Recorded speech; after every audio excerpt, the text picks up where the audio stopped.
Je crois, c'est bon. Bon. Bonjour à toutes et tous. J'espère que tout le monde nous voit bien et nous entend bien. Bonjour Marie. Bonjour, bonjour Euh, Nicolas. Avant de débuter, peut-être un tout petit mot d'introduction pour vous expliquer comment ça va se dérouler. Donc c'est le deuxième Facebook Live d'une série de rencontres régulières que nous souhaitons avoir avec des acteurs emblématiques sur des thématiques diverses, tout en lien évidemment avec la Nouvelle-Aquitaine.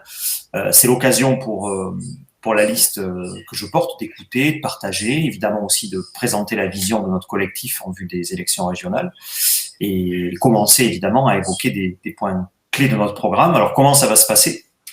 On est ensemble pour 1 heure. On va commencer par converser avec Marie pendant 35-40 minutes. Nous verrons où nos échanges nous mènent et ensuite on basculera sur un temps d'échange avec vous à travers les questions que vous pouvez poser en commentaire sur ce compte Facebook, et cette conversation est aussi sur le Facebook de Marie Toussaint et sur son compte Twitter. Voilà pour les détails et le déroulé de ce petit moment ensemble. Je ferme la parenthèse pour revenir vers notre invité, que je remercie d'être là. Bonjour Marie, et grand merci pour ta présence parmi nous ce soir. Bonjour Nicolas, et c'est un vrai plaisir. J'allais te demander si tu allais bien, mais la question semble aller de soi après ce qu'on a appris hier. Cette victoire historique en justice qui reconnaît le manquement de l'État dans la lutte contre le dérèglement climatique. Et je le dis pour celles et ceux qui ne le savent pas, Marie est cofondatrice de l'ONG Notre Affaire à tous. Donc on lui doit, j'ai envie de dire en grande partie aussi, cette décision historique. Donc immense bravo Marie. Et on va bien sûr en parler un peu plus tard et un peu plus longuement, mais peut-être une réaction à chaud à cette belle victoire. Oui, une réaction à chaud, c'est une belle victoire, effectivement. Mais cette victoire-là, on la doit au travail incroyable juridique qui a été fait par de nombreux juristes. On la doit au travail des scientifiques qui ont montré et montré à nouveau et à nouveau que l'État n'était pas sur cette trajectoire climat.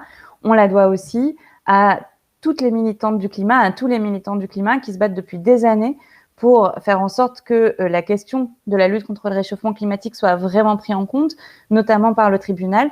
Donc voilà, cette victoire, c'est la nôtre, à nous toutes et tous. On était 2,3 millions à soutenir l'affaire du siècle, le lancement en décembre 2018. Donc c'est évidemment la victoire de ces 2,3 millions, mais elle est aussi due à des décennies, peut-être même des siècles d'action pour le climat. Donc un grand merci à tout le monde et j'espère que tout le monde saura s'en réjouir. Oui, tu l'as rappelé, c'était 2,3 millions de signatures. C'est parti de là, mais on va y revenir un peu plus tard. Alors, on a commencé cet entretien en évoquant justement cette décision de justice historique, mais peut-être on peut reprendre le fil et commencer par le début, et peut-être tu pourrais commencer par te présenter un peu en détail afin que justement celles et ceux qui nous suivent comprennent un peu ton parcours et ton engagement, si tu veux bien. Très bien, allons-y. Allez. Ah, je parle moi toute seule. Oui, si tu veux, c'était ça l'idée, c'est que peut-être qu'on comprenne un peu, voilà, ton parcours, ton engagement. On peut commencer par ça, pour justement que on comprenne que quel parcours a amené à voir la Marie Toussaint que nous connaissons aujourd'hui, puis la victoire que tu as remportée. Je pense que c'est intéressant de voir. Nous, on se connaît depuis longtemps. Je connais ton parcours, mais je pense que c'est bien que tu expliques ça, parce que je pense que ça fait écho aussi avec aujourd'hui ton mandat et puis la victoire que Notre Affaire pour tous vient de remporter. Ouais. Eh ben pas de problème. Alors moi, je suis très ancrée. Mon engagement, en fait, c'est un engagement qui est pas, voilà, donc je suis fière, mais à la fois, donc j'ai hérité de mes parents qui étaient eux-mêmes très engagés. J'ai une maman qui vient du Pas-de-Calais et qui était, voilà, qui s'est très vite engagée et qui a été notamment volontaire d'ATD Quart Monde. Un papa qui vient lui de l'Allier, qui est aussi devenu volontaire à ATD Quart Monde. C'est comme ça que je suis arrivée. Et donc j'ai grandi, je suis née à Lille. Ensuite, je suis venue habiter à Bordeaux, dans votre belle région. Pendant quelques années, là où j'ai mes souvenirs d'enfance, ma vraie enfance, parce que j'y ai passé 5 ans à l'école primaire et puis au début du collège. Et ces parents-là, voilà, ils étaient engagés dans la lutte contre la misère. ATD Quart Monde, c'est une association qui lutte contre la misère, qui lutte contre la misère en disant non pas il faut qu'on sorte les gens de la pauvreté, mais il faut qu'on travaille avec les gens qui sont en situation de pauvreté et qu'on utilise le droit pour faire valoir leurs droits. Et en l'occurrence, de dire il doit y avoir des droits, un droit au logement, un droit à un revenu minimum digne, le droit à la dignité. Et il faut qu'on mette en place les outils sociaux, mais aussi les outils juridiques pour que ces droits puissent être défendus. Donc voilà, et je nais en même temps que le GIEC, à peu près, plus ou moins. Donc le GIEC, c'est le groupe intergouvernemental des experts sur le climat, le moment où toutes les sonnettes d'alarme commencent vraiment à être tirées. Et donc, je grandis dans ce contexte vraiment d'engagement fort, de croyance dans la force du droit et aussi de prise de conscience dans des règlements climatiques qu'il nous fallait absolument contrer. Voilà. Et donc, j'ai toujours été engagée dans le monde associatif. J'ai été adhérente à partir de 18 ans, d'ailleurs, chez Europe Écologie Les Verts, à l'époque Les Verts. Et assez naturellement, j'en suis venue à m'engager dans la lutte contre les écocides, aux côtés notamment de Valérie Cabanès, et puis à créer Notre Affaire à tous en 2015, une association qui fait du droit l'objet et le sujet de la mobilisation pour le climat, pour la planète. Voilà, du coup, vous comprenez, étant donné que j'ai fait une petite présentation avant, que avec Notre Affaire à tous, ce qu'on a développé comme philosophie, c'est d'utiliser le droit pour le changer, le mettre à l'heure de l'urgence climatique, cesser ce droit de la domination de l'être humain sur la nature, rentrer dans l'ère d'un droit de l'harmonie avec le vivant, mais aussi utiliser le droit pour défendre nos droits, notamment notre droit à un environnement sain et à vivre dans un climat stable. Et aujourd'hui, je suis eurodéputée. Ce sont ces combats pour la justice environnementale et climatique que je porte au sein du Parlement européen. Et je crois qu'on a encore beaucoup de travail pour changer les politiques libérales et productivistes qui sont définitivement celles des dirigeants européennes, de la Commission européenne, mais aussi des États membres de l'Union européenne. Mais on arrive à faire quand même avancer pas mal de choses en profondeur, notamment sur la bataille contre les écocides, sur l'accès à la justice en matière climatique, sur la protection des défenseurs de l'environnement, ou encore sur la question des droits de la nature. Et là, j'en reviens à la Nouvelle-Aquitaine et à la région et à ta campagne, Nicolas, parce que des engagements comme le tien nous aident aussi beaucoup à faire avancer ces droits de la nature qui naissent d'abord et avant tout sur le terrain. Et donc, voilà, c'est une vraie articulation entre les combats qu'on porte du niveau très local, aux régions, à l'État et à l'Union européenne et au monde, et voilà, qu'on porte tous ensemble. Et merci pour ces mots-là. Et on va revenir sur cette complémentarité, mais justement, je reviens sur quelque chose que tu as dit dans ta présentation, c'est que je pense qu'il y a beaucoup de néo-aquitains qui nous suivent et ne le savaient pas. C'est que tu as grandi, tu l'as dit, ici, dans cette région, et plus précisément à Bordeaux, dans le quartier des Aubiers, je crois, qui est un quartier populaire qu'on connaît bien ici. Et justement, je me demandais, est-ce que c'est probablement pas anodin dans ton parcours, notamment avec la manière dont tu as intégré aussi, et ça c'est très nouveau dans la génération qui est la tienne, parce qu'on n'est pas tout à fait de la même génération, tu es plus jeune que moi, mais c'est intégrer ouais, c'est ça, oui, tu es gentil, mais intégrer la dimension de solidarité dans le combat environnemental, c'est quelque chose qui, il y a 20 ou 30 ans, n'était pas si évident que ça. Et c'est vrai que ta génération a vraiment fait le lien. Et est-ce que le fait d'avoir grandi, tu l'as dit, dans des souvenirs d'enfance, dans un quartier populaire comme les Aubiers, ça a compté et tu penses que ça, en autre, ça a permis aussi d'éveiller quelque chose en toi et de ça trouve écho aussi aujourd'hui dans des combats qui sont les tiens? Oui, bien sûr. Bien sûr. D'abord, sur les Aubiers, c'est vrai que c'est là où j'ai passé peut-être les années les plus intenses. Vous savez, c'est ces idées, ces souvenirs de boom, ces souvenirs de jeux sur les grandes terrasses aux Aubiers, et puis aussi les week-ends pouvoir aller à bord de lac, mais aussi jusqu'à l'océan. Voilà, donc j'ai des souvenirs vraiment très très intenses, des souvenirs humains aussi, des souvenirs voilà de l'école, et puis des liens très forts que j'ai noués avec des gens que je considère parfois comme mes frères encore aujourd'hui. Donc ça, c'est vraiment important, c'est cher à mon cœur. Au-delà de ma stricte relation personnelle avec les Aubiers, je crois que ce qui m'a beaucoup frappée quand j'ai grandi, c'est de voir que les assos de solidarité parlaient très peu de la question environnementale. Et que de l'autre côté, du côté du monde environnementaliste, on parlait très peu de la solidarité. Et j'ai quand même envie de te dire qu'encore aujourd'hui, on entend maintenant partout, il faut porter ensemble, de pair, la transition écologique et la solidarité sociale. Mais ça s'arrête pas là. Ça s'arrête pas là. Et ce qui prouve d'ailleurs, enfin, qu'on n'a pas encore tout à fait compris, c'est qu'on entend des gens à gauche dire attention parce que il faut veiller à la fin du monde et la fin du mois, mais la fin du monde c'est là et la fin du mois c'est là. Ouais. Et moi, dans la réalité de ce que j'ai vécu, c'est pas du tout ça. C'est les familles qu'on connaissait et qui étaient proches de mes parents, avec lesquels on travaillait, etc. C'était des familles qui avaient du mal à clôturer la fin du mois, mais qui avaient déjà du mal à clôturer la fin de la journée, parce qu'ils étaient malades, notamment parce qu'ils vivaient dans un environnement ou des maisons qui étaient toxiques, parce que en réalité, il n'y avait pas de possibilité d'avoir accès à des espaces verts. En tout cas, c'est pas un accès égal pour tout le monde. Moi, la chance que j'avais de pouvoir aller jusqu'à l'océan, je me souviens très bien, en CM2, on a fait une classe de mer. Je crois que c'était que 5 jours, hein, quelque chose comme ça. Mais c'était la première fois pour un certain nombre de mes petits camarades de classe qu'on allait jusqu'à la mer, qui est pourtant pas très loin. À 1 heure, on est à 1 heure de la mer, à peu près 1h15, quoi. Ouais. Et c'est vraiment ça, la question environnementale et la question sociale, elles sont vraiment intrinsèquement liées. Et à travers la planète, il y a plein d'endroits où on fait ce lien. Et sans aller jusqu'à d'autres pays, on peut parler, par exemple, de la situation des gens du voyage, qui vivent souvent à côté d'installations très dangereuses de sites Céveso comme à Lubrizol ou à AZF, qui vivent aussi dans des endroits pollués. On peut regarder aussi, vous savez ce qui se passe en Outre-mer, c'est loin des yeux, loin du cœur. Mais par ailleurs, même en Outre-mer, les anciens esclavagistes vivent plutôt bien. Et puis, les anciens esclaves, enfin les descendants d'esclaves, sont très pollués. Par exemple, au chlordécone aux Antilles, en Guadeloupe et en Martinique. Mais aussi, quand on regarde en Guyane, là, on veut construire une nouvelle centrale au fioul. Alors, il y a des discussions pour savoir est-ce que c'est du fioul ou est-ce que c'est autre chose. Mais du coup, il va y avoir des pipelines, des gazoducs qui vont passer sur les terres de qui? Eh bien, des descendants d'esclaves ou alors des populations autochtones qui sont encore installées là, qui n'ont par ailleurs pas de titre de propriété. Voilà. En tout cas, cette superposition des enjeux sociaux et environnementaux, pour moi, elle est tellement profonde que si on n'arrive pas à la voir, on ne peut pas la traiter. Et ce n'est pas seulement un effort qu'on a à faire ensemble pour faire la transition et lutter contre les injustices sociales, ça c'est une réalité, mais il faut aussi voir qu'aux racines, ces deux événements sont vraiment très liés, de la même manière que quand on a découvert l'Amérique, on a d'abord tué les Indiens pour mieux exploiter les sols, et qu'en fait, voilà, ça se répète tout le temps.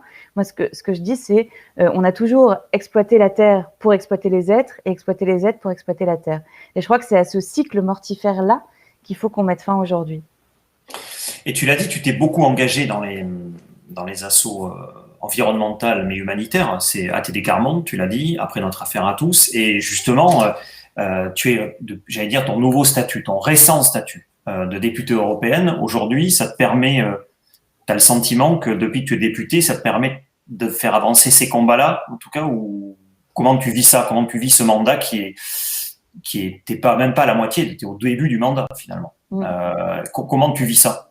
Est-ce que tu penses que tu es vraiment t'es arrivé à un échelon là en députée européenne où tu sens que vraiment tu as les moyens d'agir? Comment tu J'essaye, notamment quand je suis arrivée au Parlement, je me suis investie dans l'intergroupe de lutte contre la pauvreté, dont je suis vice-présidente. Et puis ce que j'aimerais, ce à quoi j'aspire, c'est que dans chaque politique qu'on mette en place, et pas seulement les politiques de solidarité, on puisse faire entendre différentes voix, la voix des subalternes, la voix des plus pauvres notamment, qui est jamais prise en compte, quelles que soient les raisons de leur pauvreté ou le contexte de leur pauvreté, la voix des femmes évidemment, parce qu'on on n'est toujours pas à la parité, la voix des populations immigrées ou sans papier, donc il y a plein de voix, j'aimerais qu'on puisse plus le faire entendre. J'y arrive pas toujours au sein des institutions, parce que c'est une immense machine, avec ses règles propres, sa bureaucratie, ses difficultés. Mais comme je l'ai dit tout à l'heure, il y a quand même des sujets qu'on arrive à faire émerger. Par exemple, la question de l'écocide, qui naît, c'est un terme qui naît de la guerre menée par les Américains au Vietnam. Quand ils répandent l'agent orange, un défoliant, un herbicide, pour décimer les forêts, et qui a en fait tué des gens sur des générations et des générations. Il y a encore des milliers d'enfants qui naissent aujourd'hui au Vietnam malades, mal formés. Et d'ailleurs, on a en France une franco-vietnamienne incroyable, Tran Tonia, qui, avec le soutien du collectif Vietnam Dioxine, a lancé une action en justice contre Monsanto, contre Hercules, contre Dow Chemicals, justement pour l'utilisation de cet agent orange. Donc le premier écocide. Et là, il y a quelques semaines, beaucoup plus vite que ce à quoi je m'attendais, le Parlement européen a décidé de soutenir officiellement la reconnaissance de l'écocide au niveau de la Cour pénale internationale. Mais ce que je voulais aussi faire passer comme message, c'est que, et je sais que tu le sais très bien, Nicolas, le combat dans les institutions, il suffit pas. Il faut continuer à mener la bataille politique, la bataille culturelle. Et donc, en ce sens-là, c'est aussi... j'essaye, alors la pandémie nous bloque un petit peu, mais j'essaye quand même d'aller régulièrement sur le terrain, voilà, à la rencontre de plein de populations différentes, pas seulement des militantes et des militants écolos, pas seulement ce qu'on a l'habitude de faire contre des grands projets inutiles, mais aussi d'aller rencontrer des populations qui n'ont pas la lutte environnementale comme combat, mais qui simplement sont dans des situations d'injustice sociale et environnementale. Et d'ailleurs, on a aussi sorti un livre en mai dernier avec Priscilla Ludowski qui s'appelle « Ensemble, nous demandons justice pour en finir avec les violences environnementales », dans lequel on fait un tour de France. On a pris à peu près un exemple par région de situations d'injustice sociale environnementale et des combats qui sont menés effectivement partout sur le terrain. Voilà, donc j'essaye de pousser ça partout. Et alors, je ne sais pas si je le fais bien, ça c'est plutôt aux gens de le dire, mais en tout cas, j'essaye de le faire autant que je peux. C'était finalement la question que j'avais envie de te poser, c'est que quand on parle de l'échelon européen, on est à l'échelle d'un continent. Et on a jusque-là beaucoup parlé finalement de combats, tu l'as dit, qui se passent sur les territoires, c'est des combats très locaux, c'est ce que vivent les populations. Et justement, comment tu arrives à faire ce lien avec les territoires, ce que nous on appelle ici dans notre collectif plutôt les terroirs, on a mis à ce terme. Et justement, comment tu arrives à faire le lien, ou en tout cas, est-ce que tu arrives, notamment avec les régions, entre ton rôle de députée européenne, parce que c'est un rôle très vaste, hein, et vraiment des combats qui peuvent être très locaux, et les régions, parce qu'on va y revenir après, qui sont des échelons qui sont en fait naturellement assez liés à l'Europe, en réalité. En tant que députée, et puis déjà avant en tant qu'activiste associative, je me déplace assez régulièrement sur le terrain pour venir soutenir des luttes. D'ailleurs, j'étais à Toulouse il n'y a pas longtemps encore voilà, pour lutter contre un nouvel entrepôt commercial. Alors, je ne sais pas dire qui c'est parce que ce n'était pas attribué, mais on voit bien qu'il y a cette artificialisation des sols voilà, très forte, ou contre les circuits de Formule 1, etc. Donc, on vient sur le terrain soutenir les luttes locales, ça c'est une chose, mais ensuite on doit inventer un autre modèle. Et concernant l'échelon régional, évidemment, les régions sont des lieux importants, notamment dans leur relation avec l'Europe, parce que ce sont les régions, bon là c'est peut-être en train de changer, mais qui distribuent les fonds agricoles de la PAC, donc de l'Union européenne, la plus grande politique publique menée par l'Union européenne. Je crois que vous en avez parlé il y a quelques jours avec Benoît Biteau. C'est ça. Et je sais que, par exemple, que dans ton mandat, tu as fait un travail incroyable pour limiter les dommages environnementaux et la maltraitance animale. Juste, on pense à la pandémie en cours qui est quand même liée à ces industries d'élevage. Et on voit bien que c'est pas anodin, que ça peut mettre toute une économie mondiale à l'arrêt, au-delà de porter atteinte à notre santé, à nous aussi. Voilà, donc des sujets éminemment importants. Les régions, c'est aussi là que se distribuent les fonds régionaux de cohésion. On peut inventer des projets de territoire. Donc le lien, il doit se faire avec l'Europe. Moi, ce que j'ai envie de te dire, Nicolas, c'est que j'ai quand même été élue il n'y a pas si longtemps que ça. Et que par contre, j'ai plein de projets pour faire valoir l'accès aux droits écologiques sur le territoire, pour mettre en place des vrais dispositifs d'assemblée de la nature, de parlements locaux des écosystèmes, de faire vivre les droits de la nature sur les territoires. Donc j'espère qu'on pourra faire ensemble quand tu seras élu. Oui, merci. Dans quelques mois, et je rembobine juste un peu parce que je pense qu'il y a un point important parce que l'actualité quand même, elle est quand même assez incroyable. On l'a dit au tout début de cet entretien. J'aimerais bien que tu nous dises, je le répète, tu as cofondé l'ONG Notre Affaire à tous. Tu veux bien nous parler de ça un peu plus longuement, c'est-à-dire nous faire un peu la genèse de l'aventure qui à l'époque avait généré plus de 2 millions de signatures. Et j'ai bien envie de savoir, moi, quels étaient les moteurs à l'époque chez toi pour créer ça? C'est-à-dire, c'était une forme de colère, une forme d'inquiétude. En fait, où est partie l'étincelle? Parce que quand on voit où on est arrivé, quelque chose d'assez incroyable, je trouve que c'est intéressant que tu nous dises un peu, parce qu'à l'époque, c'était pas gagné d'avoir 2 millions de signatures. Pas du tout, je me rappelle bien. C'était donc si tu peux nous faire la genèse un peu de ça, je pense que ça serait super intéressant. Mais je vous dis, moi depuis très jeune, je fais ce lien vraiment profond entre les questions sociales et environnementales. Et c'est vrai que ça m'agaçait un peu de pas voir ou de voir que ce sujet était mal abordé dans le débat public français. du côté des politiques, du côté des associatifs, des intellectuels aussi. Donc, ça m'agaçait un peu.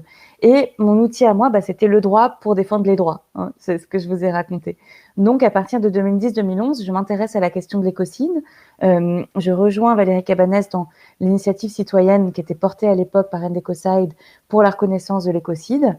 Et puis, on se bat, on essaye de faire émerger cette question de la justice environnementale en prévision de la COP21. Et il se trouve qu'à cette époque-là, on avait un peu espoir que le Burkina Faso porte la reconnaissance de l'écocide. On a même eu espoir en François Hollande, qui a été arrêté par Laurent Fabius, qui lui a dit « Attention, le nucléaire, il ne faut pas reconnaître l'écocide, sinon on doit sortir du nucléaire. » Bon. Et voilà. Et là, il y a la victoire de Urgenda aux Pays-Bas. Et je ne sais pas si vous avez entendu parler de Urgenda, mais Urgenda, en 2013, est une association qui veut dire Urgence pour le climat, Urgenda, qui avait lancé une action en justice contre les Pays-Bas en disant « mais en fait, on est l'un des pays les plus pollueurs de la planète et pourtant nos objectifs de réduction des émissions de gaz à effet de serre sont risibles, sont dérisoires ». Et donc, il y a eu cette action en justice qui a été lancée, qui a gagné une première fois en mai 2015, et un tribunal, et ça a été confirmé après jusqu'à la Cour suprême en 2019, un tribunal a dit effectivement, les Pays-Bas ne luttent pas assez contre le réchauffement climatique, il faut accroître les ambitions de réduction des émissions de gaz à effet de serre à hauteur de 25% en 2020. Et donc derrière, tous les partis politiques se sont mis en branle, ils ont discuté comment on fait, qu'est-ce qu'on décide, et ils ont quand même mis plusieurs années, puisque la loi qui devait faire respecter mieux le climat a été adoptée en 2020. Mais en tout cas, ce qui est certain, c'est qu'il y a eu une accélération de la lutte contre le dérèglement climatique juste après. Donc retour en 2015 en France, on se bat pour la reconnaissance de l'écocide, on voit que ça prend pas, Urgenda gagne, et moi je me dis bon voilà, c'est ça qu'il faut faire. Donc je vais chercher les camarades de la lutte contre les écocides, Valérie Cabanès ou Samantha Novella de Nature Rights, je vais chercher quelques camarades d'Alternativa et des écologistes, Vendry Jumeau, Julien Bayou par exemple, et ensemble on monte notre affaire à tous. Et là il nous a fallu plusieurs années pour à la fois travailler le contenu juridique de ce recours en carence fautive qu'on allait lancer, travailler aussi la sensibilisation, faire savoir, notamment aux journalistes qui avaient besoin qu'on leur raconte ce mouvement pour la justice climatique qui grandissait à une vitesse grand V à travers le monde. On compte environ 1500 actions en justice climatique à travers le monde dans les 10 dernières années, donc ça a vraiment explosé. Et on a des victoires, les Pays-Bas, mais aussi le Pakistan, la Colombie et plus récemment l'Irlande. Donc la France est le 5e pays où on gagne. Voilà. Et à l'été 2018, on est dans un contexte où la planète prend feu, l'Amazonie, mais aussi la Grèce, le Portugal, des périodes de canicule importantes sur tout le territoire européen. Tout le monde s'inquiète. Il y a des tribunes tout l'été qui disent attention, alerte rouge, vraiment on court vers la destruction. À la fin de l'été, Nicolas Hulot démissionne. Et à la rentrée, on organise cette grande manifestation du 8 septembre avec 50 000 manifestants à Paris, la plus grande manifestation qui a jamais eu lieu en France. Et dans la foulée, on dit à toutes les assos avec qui on avait parlé depuis déjà plusieurs mois, venez avec nous, on y va, c'est maintenant qu'il faut le lancer. Et puis il y a Cyril Dion, Vincent Verza qui nous rejoint, on est prêt, qui nous rejoint, voilà. Évidemment Greenpeace, Oxfam et la Fondation pour la Nature et l'Homme. Et on se prépare à se lancer. Et à ce moment-là, il y a aussi la pétition des Gilets jaunes, qui fait plus d'1 million de signataires, qui devient la pétition la plus signée de l'histoire de France. Et puis, Priscilla Ludowski et les Gilets jaunes qui commencent à manifester tous les samedis. Et là, grande question, est-ce qu'on lance cette action pour le climat ou pas? Et donc, on décide de la lancer quand même. Et je pense qu'on a eu raison parce que je crois qu'on a eu le soutien et la signature de beaucoup de Gilets jaunes qui dénonçaient non pas la taxe carbone et l'action climatique, mais une taxe carbone injuste. Et c'était bien ça qu'on dénonçait aussi avec l'affaire du siècle, c'est l'injustice climatique, mais l'injustice, la nécessité aussi pour l'État d'agir. Et donc, on lance l'affaire du siècle. Et évidemment, le ministre de l'écologie de l'époque, François de Rugy, nous répond mais regardez, les gilets verts de l'affaire du siècle, ils sont avec nous contre les gilets jaunes. On venait de les attaquer en justice, mais il dit ils sont avec nous. Et l'État répond mais c'est pas de notre faute s'il y a un retard pour le climat, c'est la faute des entreprises. Bon, ok. Et la faute des citoyens. Et surtout de la faute des citoyens, les citoyens refusent d'agir. Bon, donc c'était une défense lamentable, ce qui nous amène à la victoire obtenue hier, où effectivement l'État est incapable de se défendre parce qu'effectivement, il y a un retard sur le budget carbone qui est certain. Il y a un retard aussi de manière sectorielle, même si le tribunal n'est pas allé jusque-là, sur les énergies renouvelables, sur l'efficacité énergétique, sur l'agriculture, l'industrie, les transports, sur tout. en fait surtout. Et il y a une véritable responsabilité de l'État parce que l'État n'a pas mis en œuvre les politiques climatiques, les politiques publiques qui nous permettaient de tenir les objectifs qui étaient eux-mêmes fixés dans la loi. Et donc là, le juge a dit l'État est coupable, il y a un préjudice écologique, et d'autant plus qu'on vient de passer une année pendant laquelle on a moins émis de CO2. Le juge a dit mais on ne sait pas bien si à l'avenir la France va respecter ou pas. Et donc là, il dit dans 2 mois, on décidera si on donne des injonctions, si on ordonne quelque chose à l'État ou pas. Et dans ce qui peut être ordonné par le tribunal, c'est de dire à la France, à l'État français et donc au gouvernement, faites tout pour rattraper ce retard, faites tout même pour aller plus loin, parce que vous avez trop ému dans le passé et donc il faut réparer. Et si vous ne le faites pas, on vous condamnera par exemple à des astreintes financières.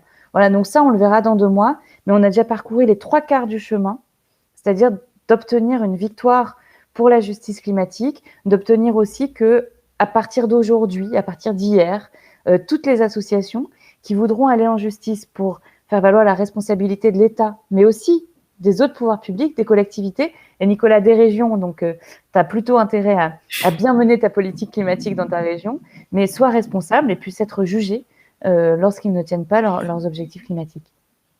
Donc, on a bien noté, il y a un rendez-vous important dans 2 mois. Exactement. Ouais, qu'il ne faut pas... OK. Et il y en aura certainement d'autres après, parce que l'État devra tenir ses engagements. Et à chaque fois qu'ils ne les tiendront pas, on pourra revenir et les rappeler à leurs obligations. Ok, écoute, merci. Si tu veux, on va peut-être faire un petit focus sur des sujets qui nous sont chers à tous les deux, sur lesquels on est engagés, je pense, tous les deux depuis des années. Je pense à la biodiversité et à la protection des écosystèmes. Ça me semble intéressant qu'on échange nos vues sur ce sujet. Je vais peut-être amorcer l'échange, si tu veux, en posant un peu le constat et au niveau de la région, expliquer ce qu'on tente de faire ici. Je pense que c'est intéressant aussi pour les néo-aquitains qui nous suivent. Et ensuite, on peut amorcer les choses comme ça. Donc, là, tu le sais mieux que personne. Bon, les scientifiques nous alertent depuis longtemps, tu l'as dit très bien dans tes propos. Il y a 2 menaces existentielles qui sont face à nous. C'est bien sûr le changement climatique et l'érosion de la biodiversité. Évidemment, tout ça ces 2 menaces sont très liées. On ne peut pas séparer ces 2 catastrophes en cours, et elles ont, j'ai envie de dire, un dénominateur commun, ce que beaucoup appellent finalement une crise de l'excès. C'est-à-dire, pour le dire autrement, c'est notre incapacité, dans un monde clos, à nous fixer des limites. C'est cette crise de l'excès, en fait, qui est incompatible avec la finitude de nos ressources, avec la vulnérabilité de la biosphère, et, tu l'as dit, l'impératif de solidarité. Et justement, on connaît aujourd'hui les causes, en tout cas, qui nous mènent aujourd'hui à constater l'érosion de la biodiversité. Donc, je le rappelle rapidement pour ceux qui nous écoutent, c'est la fragmentation et la destruction des habitats naturels. Ça, c'est assez simple à comprendre. C'est-à-dire quand on détruit une forêt ou une zone humide, les espèces qui y vivent subissent le même sort. La deuxième grande cause, c'est la pollution des écosystèmes. Là, ça peut être l'agriculture chimique ou le fait qu'on retrouve du plastique absolument partout. C'est que des exemples, mais c'est ça, la pollution des écosystèmes. Troisième raison, il y a la surexploitation des espèces. Là, on parlait de choses tout à fait légales, comme la pêche industrielle, malheureusement subventionnée par l'argent public, ou des choses illégales comme le braconnage. Il y a une 4e raison qui est l'arrivée d'espèces invasives ou envahissantes. Et évidemment, la dernière raison, c'est un facteur aggravant, c'est le dérèglement climatique. Au niveau de la région, on a impulsé un programme scientifique qui est, je pense, inédit même à l'échelle européenne, qui est, pour le dire simplement, mais improprement, parce que c'est pas tout à fait ça, mais pour que tout le monde comprenne bien, c'est une sorte de GIEC biodiversité à l'échelle de la région. Donc, on devrait dire IPBES pour être précis, mais pour que tout le monde comprenne, l'idée, c'est d'évaluer, et c'est fait, il est en ligne, on peut le consulter. L'idée, c'est d'évaluer avec une précision inédite, je pense qu'on peut le dire, le rôle de la biodiversité dans le fonctionnement de la société humaine en Nouvelle-Aquitaine. Et ça a été très important, parce qu'on a parlé beaucoup du droit, de la politique, de l'engagement associatif. Il y a aussi l'aspect scientifique qui nous aide beaucoup, parce que ça nous a permis justement d'objectiver les choses et les débats, parce que étrangement, il y en a encore beaucoup qui continuent à croire que la disparition du vivant, c'est un sujet secondaire. Et on a associé à ça dans la région un autre programme qui est couplé avec avec Ecobios, ce programme scientifique, c'est justement d'essayer de faire de l'acquisition foncière d'espaces naturels à une intensité, avec une ambition pour l'instant qui est, je pense, encore pas vue ailleurs, hein, en tout cas dans d'autres régions françaises, puisqu'on parle là de milliers d'hectares chaque année qu'on arrive à acquérir. Et l'idée, c'est facile à comprendre, c'est pour éviter et soustraire ces espaces naturels à toute menace. C'est pour répondre à la première menace de fragmentation et destruction des espaces naturels. Et quand on fait l'acquisition d'espaces précieux naturels, évidemment, on sauve des centaines, voire des milliers d'espèces. Il y a aussi les régions ont une autre possibilité dans les mains, c'est de créer des réserves naturelles. Durant ce mandat, les écologistes, on s'est battus et on a réussi. On a augmenté en un seul mandat quasiment de près de 50% les réserves naturelles dans la région. Donc voilà, l'enjeu, tu l'as compris, ça c'est ce qu'on a réussi à faire avec le poids politique qui était le nôtre aujourd'hui. Aujourd'hui, l'enjeu, c'est de gagner la région, justement pour passer à une autre échelle. Et d'ailleurs, je le dis au passage, des choses qu'on aimerait travailler, c'est par exemple, et je sais que tu le connais aussi, c'est de travailler avec le botaniste Francis Allais pour l'accompagner dans son projet, qui veut d'ailleurs, je le dis, pour ceux qui ne le savent pas, son projet, ça serait de faire renaître une forêt primaire en Europe de l'Ouest. Et c'est un projet fou, mais qui est hyper enthousiasmant et je pense nécessaire. Et si on gagne la région, on va prendre notre part là-dessus. Derrière ce sujet, il y a évidemment un autre sujet, je sais qu'on en a parlé il y a quelques années tous les deux, c'est la question du réensauvagement. Oui. Là, je vais te passer la parole dans quelques instants parce que je pense que l'Europe a un rôle à jouer, mais parce que c'est aussi un projet qui se pense à l'échelle continentale. Alors, quand je parle de réensauvagement, pour ceux qui ne voient pas très bien de quoi on parle, ça signifie finalement très simplement de rendre à nos territoires des espaces sauvages qui sont connectés entre eux par des corridors écologiques pour que les espèces puissent se déplacer. Et ces étendues, évidemment, ne feraient l'objet d'aucune gestion humaine. Ce serait ça la nouveauté. Et il serait laissé, pour le dire autrement, en libre naturalité. Et il y a c'est pas un projet complètement utopique, hein, parce que ça se fait en Europe du Nord, on voit tels espaces émerger également sur le continent américain.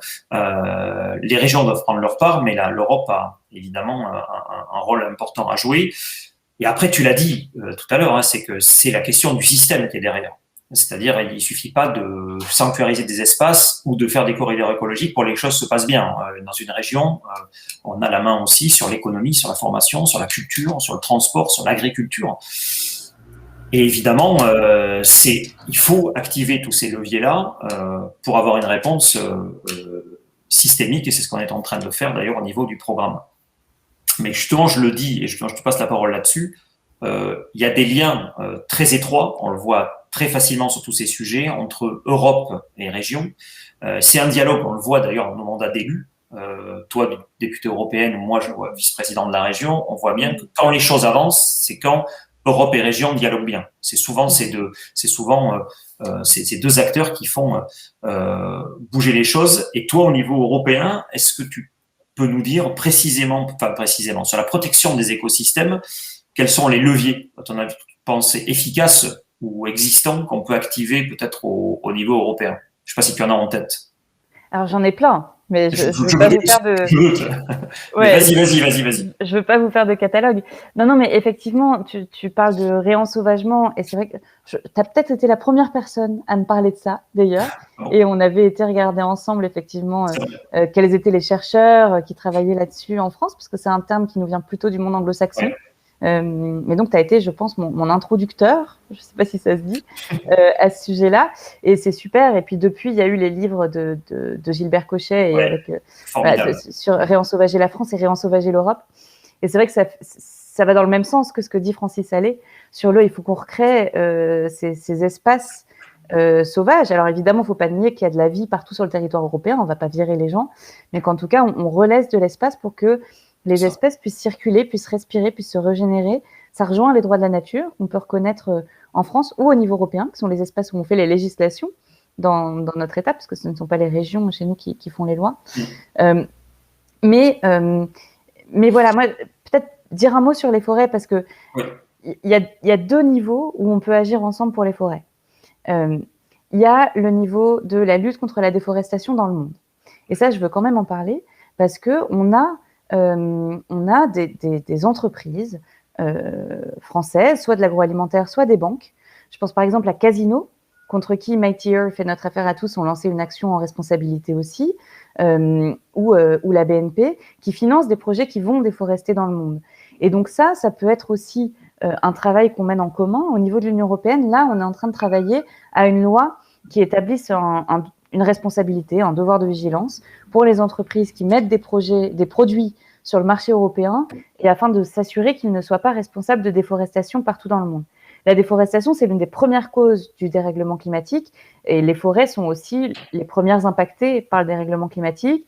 Et évidemment, c'est les forêts qui abritent beaucoup de biodiversité. Alors, pas tout seul, hein, il y a les mangroves, il y a l'océan, voilà. Mais les forêts sont quand même un grand lieu de biodiversité, et on peut faire ça. Et en s'inspirant des politiques publiques relativement innovantes que d'ailleurs tu as portées, parce qu'on parle de la PAC, mais on peut imaginer des systèmes pareils pour faire en sorte que les fonds de la région ne soient ni investis dans les énergies fossiles, ni dans les énergies renouvelables. Ça, on peut le faire, et c'est important. Et après, sur le territoire, on peut travailler. L'Europe est en train de se saisir de cette compétence forêt pour faire en sorte que notamment les forêts primaires ou les forêts anciennes puissent être protégées, pour aussi mettre en place un mécanisme de protection des défenseurs de l'environnement. Alors, on doit se battre un peu, mais c'est absolument nécessaire. Il n'y a pas si longtemps, et dans votre région, on a quand même un jeune homme, Rémi Fraisse, qui a perdu la vie pour défendre une forêt et l'eau. Donc, on a besoin aussi de revendiquer ce droit à protéger l'environnement. On serait considérer ces défenseurs comme des héros plutôt que comme des ennemis. Malheureusement, c'est le cas. Mais en tout cas, voilà, on peut travailler à cette stratégie pour les forêts. On peut aussi, avec la PAC, et il faut vraiment la changer. On aurait besoin que les écolos soient plus forts aussi au niveau européen pour la changer, mais changer les manières de distribuer cette PAC pour que ce ne soit plus les grandes exploitations destructrices de la biodiversité qui reçoivent ces fonds, mais que ce soit de plus petits exploitants respectueux de l'environnement et dans la justice sociale qui les reçoivent. Donc c'est sûr qu'à plein d'endroits, et aussi en sortant des forêts, mais sur tous les projets de transition énergétique, on travaille sur les infrastructures énergétiques, et l'Europe va venir financer plein de nouvelles infrastructures énergétiques. Mais que ce soit les éoliennes, l'hydrogène, est-ce qu'il sera vert, est-ce qu'il sera issu du nucléaire, est-ce qu'il sera issu des énergies fossiles, tout ça, c'est des endroits où on doit travailler ensemble des projets de territoire, et où l'Union européenne peut venir soutenir aussi ce que vous faites. Mais après, je le répète, pour l'instant, les productivistes, les libéraux sont encore majoritaires, et donc on a vraiment besoin de gagner au niveau européen, de gagner en France et de gagner dans les régions qui sont des endroits où sont vraiment établis en fait ces projets de territoire. Oui, c'est ça l'enjeu. Tu as raison. Et d'ailleurs, je fais un petit focus. Il y a un sujet sur lequel sur lequel tu te bats beaucoup, qui consiste à créer un droit de la nature. Et tout d'abord, tu peux peut-être expliquer. Alors moi, je connais un peu le sujet parce que j'ai pas parlé avec toi, mais peut-être que tu peux expliquer en quelques mots ce que ça recouvre, ce qui consisterait de donner un droit à la nature et pourquoi ça existe réellement toujours pas en fait. Alors, les droits de la nature, mais je te trouve un peu modeste parce qu'il n'y a pas qu'avec moi que tu en as parlé. mais les droits de la nature, quelque part, ils existent depuis extrêmement longtemps. Philippe Descola l'a montré chez plusieurs peuples de la planète, où on a des modes de relation avec la nature, où on considère la nature comme un vrai partenaire. Et on continue à penser que l'être humain fait partie de ce vivant. Nous, on l'a un peu oublié, mais chez nous aussi, quand on rentre chez nous le soir, on parle à nos plantes. Quand on regarde la littérature, on voit bien qu'on a des livres, par exemple les livres de Christian Bobin, qui parlent à ses fleurs, qui écrit sur son bouquet, et qu'en fait, ce vivant-là, quand on le cherche très profondément en nous, en notre fort intérieur, mais aussi dans la littérature, dans la culture, on voit bien qu'on a quand même aussi, dans notre culture occidentale, d'Europe occidentale, ce lien très profond qu'il faut qu'on aille rechercher, qu'on aille retrouver. Voilà. Et donc, notamment, il y a beaucoup d'assauts écoféministes qui disent, on revient à cette thématique des sorcières, etc., mais de retrouver ce lien avec le vivant. Et évidemment, il n'y a pas que les écoféministes, il y a aussi des hommes qui peuvent être aussi écoféministes. Enfin bon, je m'égare. Mais en tout cas, voilà, les droits de la nature, c'est pas quelque chose de folklorique. C'est présent déjà dans nos sociétés depuis extrêmement longtemps, si tant est qu'on regarde là où il faut regarder. Reconnaître les droits de la nature, ça voudrait dire quoi? À mon sens, ça veut dire 3 choses.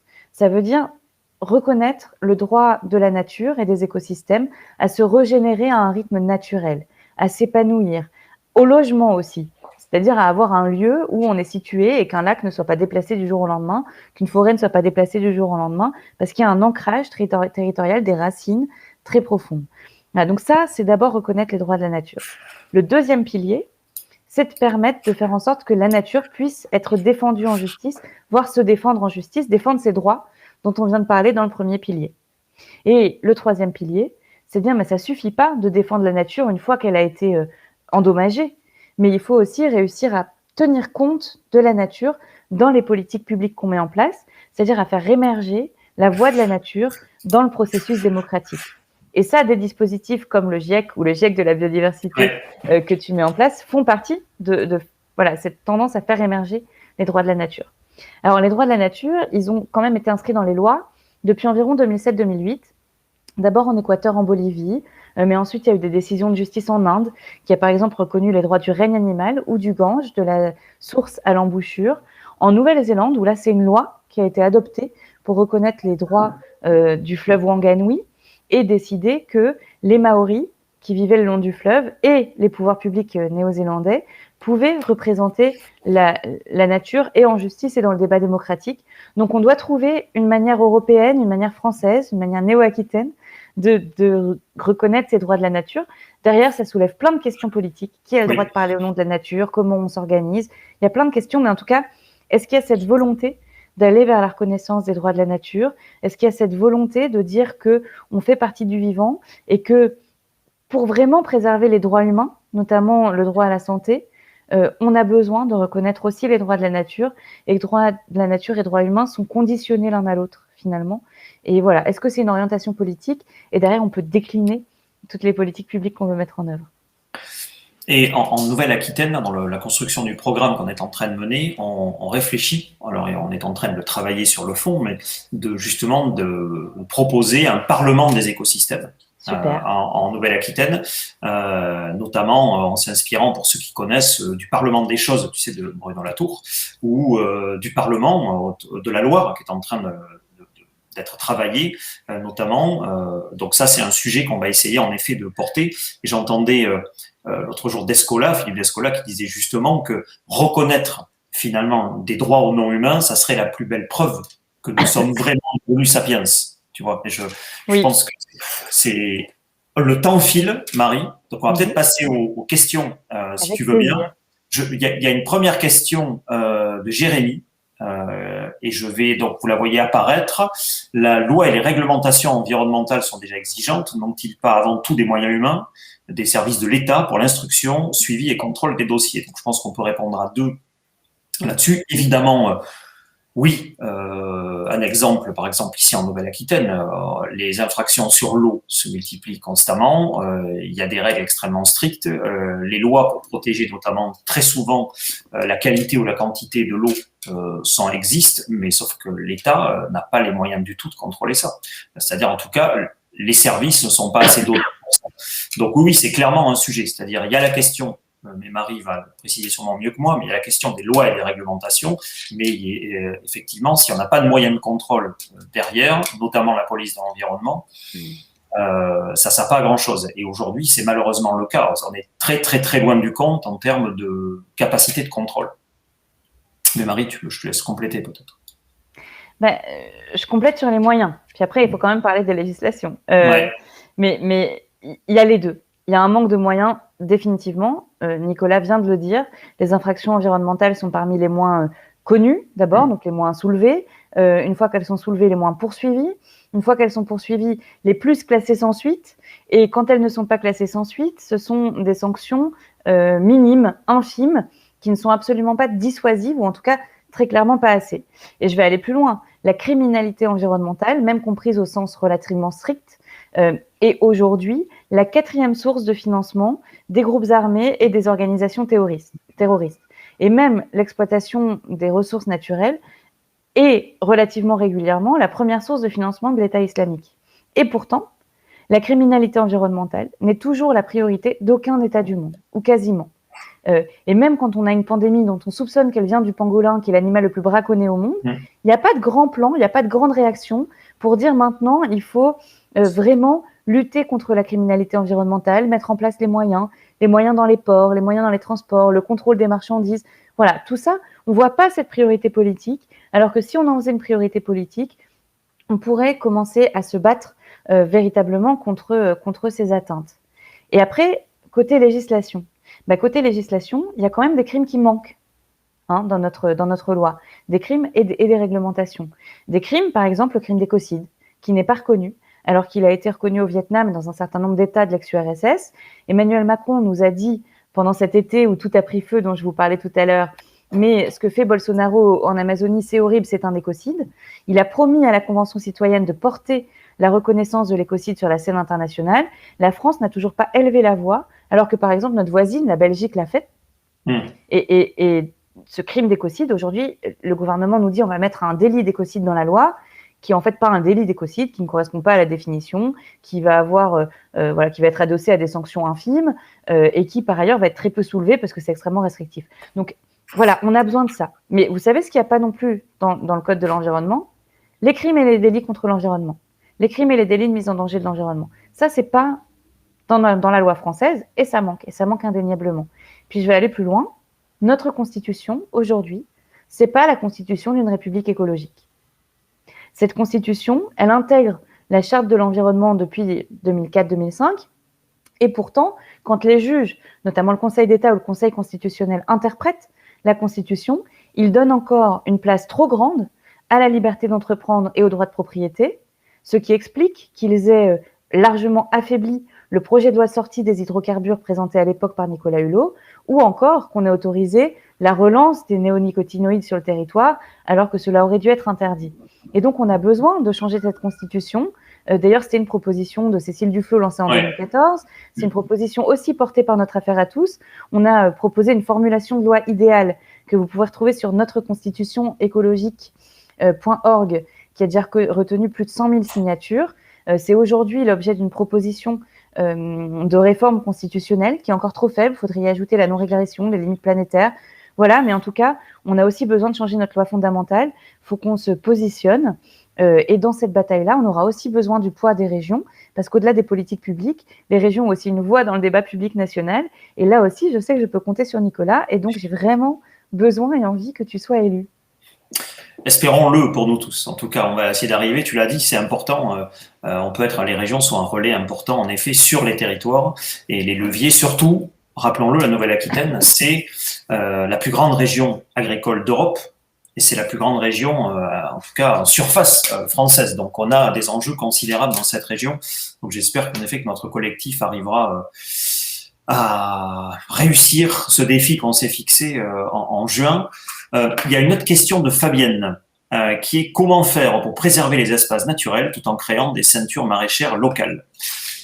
Alors, pour préserver les espaces naturels, donc là, je l'ai évoqué tout à l'heure rapidement, hein, on a il y a ce qu'on appelle la nature ordinaire, je déteste ce terme, c'est-à-dire c'est tout ce qui n'est pas espèce ou espace remarquable, comme si la vie pouvait être d'ailleurs normale ou ordinaire. Donc, n'empêche que les choses sont comme ça. Aujourd'hui, la politique, elle est plus en fait à essayer d'aller acquérir.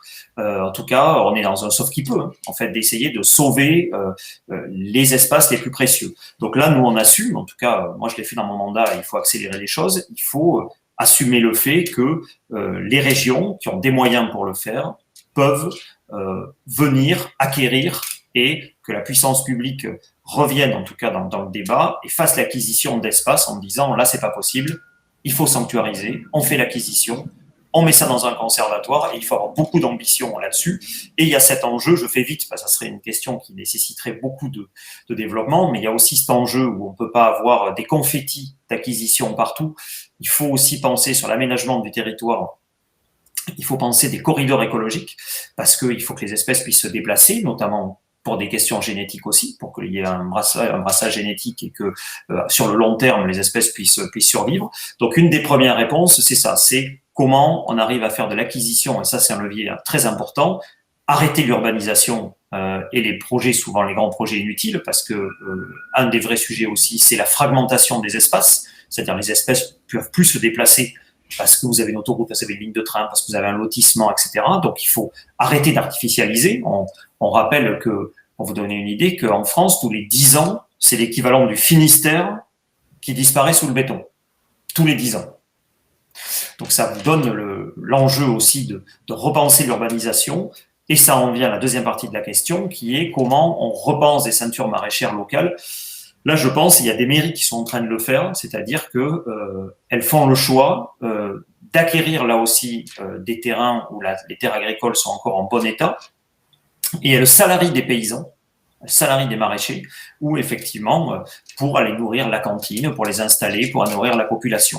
Donc là, il y a un enjeu, et ça se joue beaucoup au niveau des mairies et donc des communautés de communes et des PLUI, de sanctuariser un certain nombre de terres pour les réserver à l'agriculture. Et évidemment, sur ces terres-là, il faut faire de l'agroécologie, de l'agroforesterie, ce qui est aussi très positif pour la biodiversité. Et je finis là-dessus. En fait, la réponse, elle est, on peut faire une synthèse de ça, c'est-à-dire que bizarrement, moi je le vois beaucoup à la région, il est étrange d'investir dans la nature. On a l'impression qu'investir dans la nature, c'est moins important que d'investir dans les infrastructures ou la technologie. Ben, il faut porter ça dans le débat public, c'est que investir dans la nature, ce sont des investissements d'avenir, parce que c'est ça qui va nous permettre de surmonter les deux crises qu'on a devant nous, qui sont le dérèglement climatique et à la fois l'érosion de la biodiversité. Donc il faut remobiliser de l'argent public pour investir dans la restauration, la revitalisation des écosystèmes. Et ça, c'est un enjeu tout aussi important que d'investir dans les startups. Marie, si tu veux dire un mot là-dessus, Marie, sur la préservation des espaces naturels ou les ceintures maraîchères, ou on prend une autre question? C'est comme tu veux. Ta réponse était parfaite. Oh, merci, tu es gentil. Est-ce qu'il y a... il nous reste 5 minutes. Est-ce qu'il y a d'autres questions?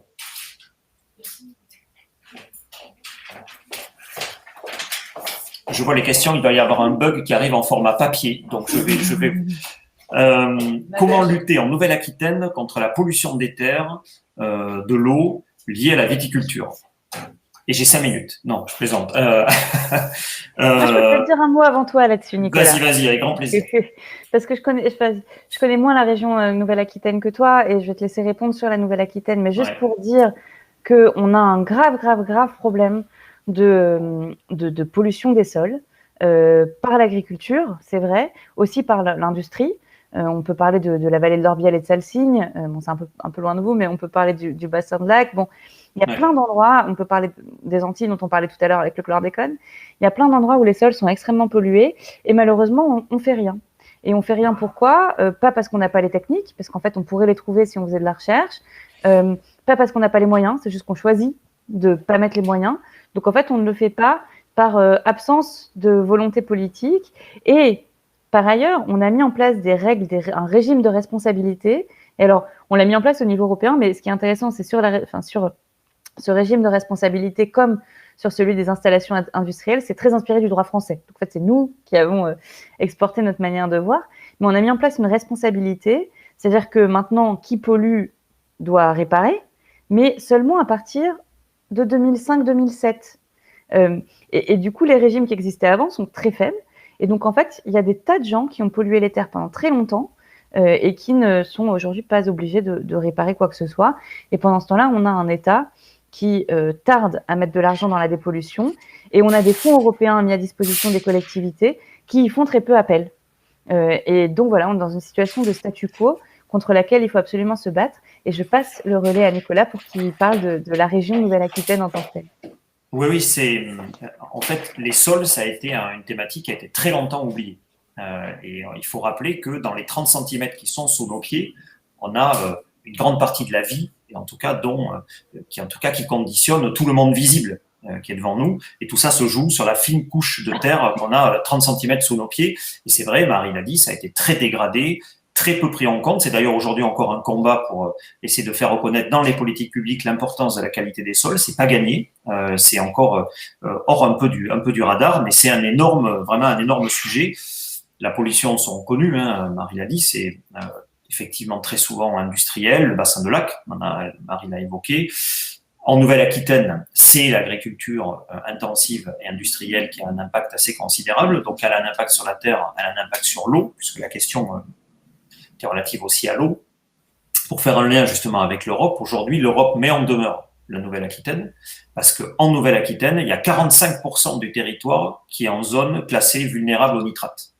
C'est-à-dire la moitié de la plus grande région de France est aujourd'hui classée, en tout cas au-delà des seuils sur les nitrates. Donc on essaie de mettre en place des programmes, notamment sur les points de captage, pour essayer d'installer des agriculteurs bio autour des points de captage pour essayer de préserver l'eau potable, mais de manière générale, c'est le modèle agricole qu'il faut changer en profondeur, parce que à ce rythme, on voit bien, et en plus la dépollution des sols, ça prend extrêmement longtemps après. Donc on pourrait faire une conférence entière là-dessus, mais il y a des techniques très innovantes basées sur le vivant qui sont en train d'émerger, où justement grâce aux champignons, en mettant du mycélium avec certains types de champignons dans certains sols qui arrivent à dépolluer à moindre coût, sans avoir besoin d'excaver les terres, mais je ne détaille pas, mais ça, on a encore là des solutions fondées sur la nature, mais il faut encore les déployer. Et la question concernait aussi la viticulture.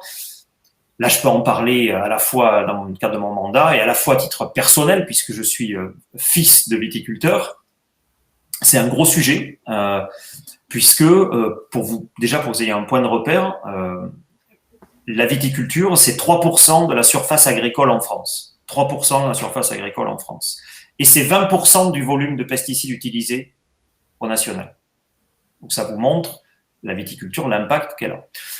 Aujourd'hui, on a un sujet où effectivement les grands crus, les grands châteaux sont en train de prendre le virage vers le bio, mais ça fait le lien avec ce que disait Marie tout à l'heure. On a beaucoup de petites exploitations dans des crus plus modestes, avec où des gens effectivement déjà ont du mal à se tirer un salaire. Eux n'ont pas les reins financiers pour prendre le virage parce qu'ils sont pris dans un système.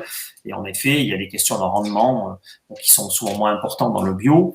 Et il faut avoir un peu les reins solides. Donc là, il y a vraiment des politiques publiques à mettre en place, notamment probablement des fonds assurantiels sur plusieurs années pour accompagner les viticulteurs pour basculer au moins dans les 3-4 ans quand ils franchissent le cap, pour les accompagner en cas d'année blanche ou pas.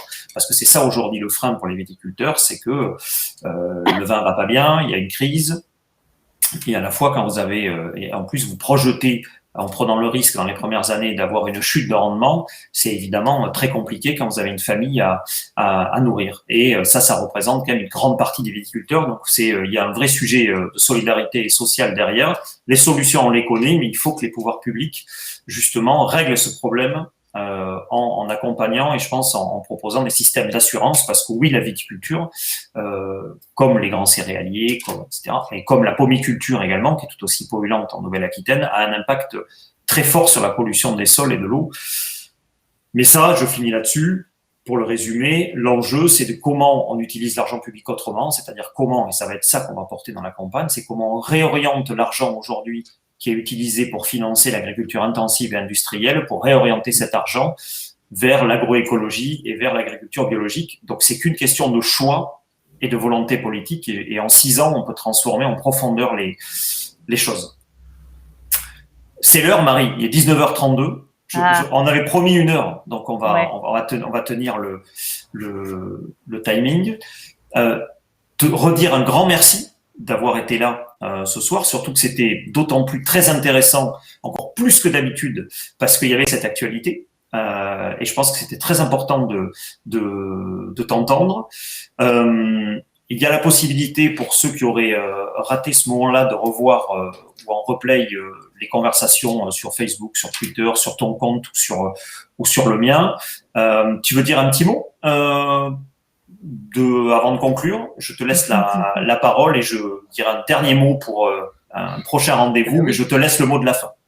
Ouais, avec plaisir. Non, mais en tout cas, déjà sur mes combats que je mène au Parlement, si vous voulez m'aider, on a fait un site internet avec mon équipe marietoussaint.eu sur lequel on essaye de vous donner des nouvelles de nos combats et aussi des outils pour nous aider.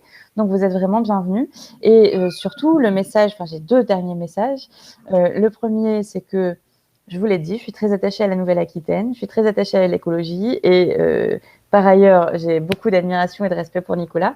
Donc, je suis ravie de revenir vous filer un coup de main dans le cadre de la campagne quand vous le souhaitez, peut-être même, pourquoi pas, physiquement sur place, même si les conditions sanitaires sont extrêmement restrictives. Et puis, la deuxième chose, c'est de dire, voilà, on l'a dit tout au long de cet entretien, et on en a encore parlé avec cette question de pollution des sols, ce qui manque, c'est de la volonté politique. Ce qui manque, c'est de la volonté politique pour se battre contre le dérèglement climatique, parce que c'est possible. Ce qui manque, c'est de la volonté politique pour préserver la biodiversité, parce que c'est possible. Et d'ailleurs, là où des solutions ont été mises en place, ça a marché. Donc, c'est bien la preuve qu'on peut le faire. Ce dont on a besoin, c'est de la volonté politique pour changer de modèle agroalimentaire. On sait le faire aussi. Donc, il faut pour cela des élus pour les accompagner. Et des élus, il en faut à tous les niveaux, notamment au niveau régional. Donc, vraiment, battez-vous, croyez-y. On est de tout cœur avec vous. Et voilà, faut y aller pour la gagne. Et on croise les doigts très, très fort pour vous. Et merci Marie, merci aussi pour ce que tu fais. Et avec grand plaisir, j'ai bien noté, on fera un déplacement ensemble en Nouvelle-Aquitaine sur un sujet qui nous est cher à tous les deux.